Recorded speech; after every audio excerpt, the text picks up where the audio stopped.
predstavujem. V tomto krátkom videu by som vám chcel predstaviť tento fotoramik, ktorý je vyrobený vo veľkosti 13x18 cm, respektíve pre fotografie vo veľkosti 13x18 cm.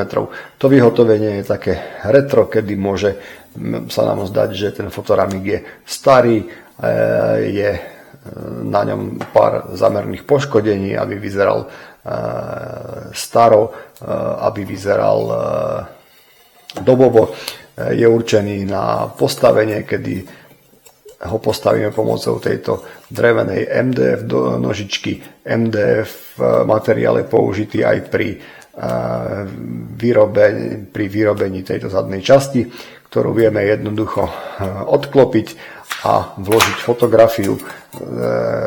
Ako krytie tej fotografie slúži sklo, ktoré má hrúbku 1 mm, čo je dostatočná hrúbka na to, aby bola fotografia dostatočne a zodpovedne chránená. Tá inštalácia, vidíte, je jednoduchá.